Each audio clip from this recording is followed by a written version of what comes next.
നമസ്കാരം. ഇസ്രായേൽ ആക്രമണവും ഉപരോധവും തുടരുന്നതിനിടെ പെരുന്നാളിനെ വരവേറ്റുകൊണ്ട് ഗസയിലെ ജനങ്ങളുടെ ആഘോഷവും സന്തോഷവും കാണേണ്ടത് തന്നെയാണ്.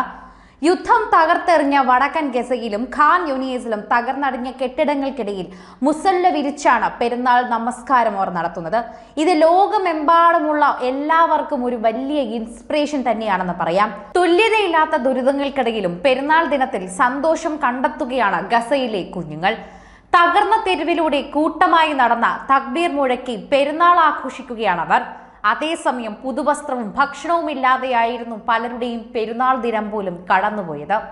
ഖാൻ യൂനീസിലെയും വടക്കൻ ഗസയിലെയും മറ്റിടങ്ങളിലെയും താത്കാലിക തമ്പുകളിൽ കുട്ടികൾക്കായി ഉമ്മമാർ പെരുന്നാൾ മധുരമൊരുക്കി. അവർ കുടുംബസമേത ബന്ധങ്ങളൊക്കെ തന്നെയും പുതുക്കി. പ്രിയപ്പെട്ടവരുടെ ഖബറുകൾ സന്ദർശിച്ചു. എന്നാൽ പെരുന്നാൾ ദിനത്തിലും ഗസയിൽ ആക്രമണം കടുപ്പിക്കുകയാണ് ഇസ്രായേൽ ചെയ്തത്. ഒരു ദിവസമെങ്കിലും, പെരുന്നാൾ ദിവസമെങ്കിലും അവർക്ക് സമാധാനം നൽകാൻ ഇസ്രായേൽ തയ്യാറായില്ല എന്നതാണ് ഇപ്പോൾ ഫലസ്തീൻ അതുപോലെ ഗസ ജനതകളെ ഏറ്റവും കൂടുതൽ ദുഃഖിപ്പിക്കുന്നത്. ലോക മനസാക്ഷിയെ തന്നെ ഞെട്ടിക്കുന്ന രീതിയിൽ തന്നെയാണ് ഇസ്രായേൽ ഇത്തരത്തിൽ ഓരോ കാര്യങ്ങളും ഇടപെടുന്നതെന്ന് പറഞ്ഞേ മതിയാകൂ. കുഞ്ഞുങ്ങളടക്കം കൊല്ലപ്പെട്ടിട്ടുണ്ട്.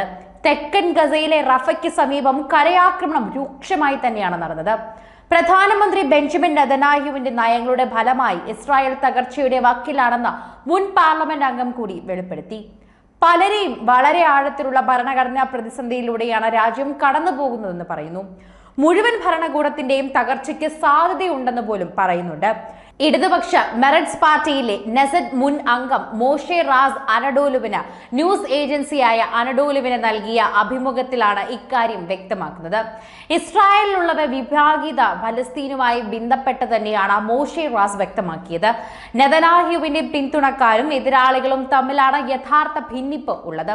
ജനാധിപത്യത്തെ ദുർബലപ്പെടുത്തുക, അഴിമതി, അവകാശ ലംഘനങ്ങൾ തുടങ്ങി നെതന്യാഹു ചെയ്യുന്ന എല്ലാ കാര്യങ്ങളെയും അദ്ദേഹത്തിന്റെ പക്ഷത്തുള്ളവർ പിന്തുണയ്ക്കും. എന്നാൽ നെതന്യാഹുവിന്റെ എതിരാളികൾ ശക്തമായ ഭാഷയിൽ പ്രതികരിക്കുന്നു. ഇതാണ് യഥാർത്ഥ പ്രശ്നം. ഇപ്പോൾ നടക്കുന്ന അത്രയും ശക്തമായ പ്രതിഷേധങ്ങൾ ഇതിനു മുൻപ് ഒരിക്കലും ഇസ്രായേൽ അഭിമുഖീകരിച്ചിട്ടില്ലെന്നും അദ്ദേഹം ചൂണ്ടിക്കാട്ടുന്നു. സർക്കാർ സമീപനങ്ങൾക്കെതിരെ സമീപ ദിവസങ്ങളിൽ ഇസ്രായേൽ ഉടനീളം ബഹുജന പ്രതിഷേധങ്ങൾ പൊട്ടിപ്പുറപ്പെട്ടിരുന്നു. ഇസ്രായേലി ബന്ദികളുടെ ജീവൻ അപകടത്തിലാക്കുന്നത് ഒഴിവാക്കാൻ ഗസയിൽ ഇസ്രായേൽ വ്യോമാക്രമണം നിർത്തണമെന്നും പ്രതിഷേധക്കാർ ആവശ്യപ്പെട്ടു. രാജ്യത്തെ ജനങ്ങളുടെ വലിയൊരു ഭാഗം ഇതിനെ പിന്തുണയ്ക്കുന്നുണ്ടെന്നും റാസ് പറഞ്ഞു. ഇസ്രായേൽ ഒരു ഭരണഘടനാ പ്രതിസന്ധിയിലേക്ക് തന്നെ നീങ്ങുകയാണെന്നും പറഞ്ഞു. എന്നാൽ ഒരു ആഭ്യന്തര യുദ്ധം ഉണ്ടാകുമെന്ന് പറയാനാകില്ല എന്നും അദ്ദേഹം കൂട്ടിച്ചേർത്തു. ഫലസ്തീനിലെ ഇസ്രായേൽ സൈനിക നീക്കം രാജ്യത്തിന് വലിയ പ്രതിസന്ധിക്ക് വഴിവെച്ചതായി നേരത്തെ തന്നെ റിപ്പോർട്ടുകൾ ഉണ്ടായിരുന്നു. ഫലസ്തീനിൽ ആക്രമണങ്ങൾ ആരംഭിച്ചതിന് പിന്നാലെ ഇസ്രായേൽ സാമ്പത്തിക, സാമൂഹിക, വൈകാരിക, രാഷ്ട്രീയ മേഖലകളിലെല്ലാം അത്ഭുതപൂർവമായ തന്നെ പ്രതിസന്ധിയിലൂടെയാണ് കൂപ്പുകുത്തിയിരിക്കുന്നുവെന്നത് റിപ്പോർട്ടുകളിൽ പറയുന്നു. മുഖ്യധാരാ മാധ്യമങ്ങൾ സത്യം മറച്ചുവെക്കാൻ ശ്രമിക്കുമ്പോൾ കണക്കുകൾ കാണിക്കുന്ന വസ്തുത മറ്റൊന്നാണെന്ന് റിപ്പോർട്ടുകൾ തന്നെ ചൂണ്ടിക്കാണിക്കുന്നുണ്ട്. 2025 മാർച്ച് 21 ഏറ്റവും പുതിയ വിവരങ്ങൾ പ്രകാരം അത്ഭുതപൂർവമായ സാമ്പത്തിക നഷ്ടങ്ങളാണ് ഗസയിൽ സൈനിക നടപടിക്ക് പിന്നാലെ ഇസ്രായേൽ അഭിമുഖീകരിക്കുന്നതെന്ന് പറഞ്ഞേ മതിയാകും. യുദ്ധഭീതിയിൽ നിരവധി പേർ രാജ്യം വിട്ടുവെന്നും സംഘർഷം വലിയൊരു വിഭാഗം ഇസ്രായേലി ജനതയും മാനസികാഘാതങ്ങളിലേക്ക് തള്ളിവിടുന്നുവെന്നും വിവിധ റിപ്പോർട്ടുകൾ വ്യക്തമാക്കുന്നുണ്ട്. മുൻ മൊസാദ് മേധാവിയും മുൻ പോലീസ് കമ്മീഷണറും ഉൾപ്പെടെയുള്ള ഉന്നത ഉദ്യോഗസ്ഥർ സർക്കാരിനെതിരെ പരസ്യമായി രംഗത്ത് വന്നത് വലിയ പ്രതിസന്ധി സൃഷ്ടിച്ചിട്ടുണ്ട്.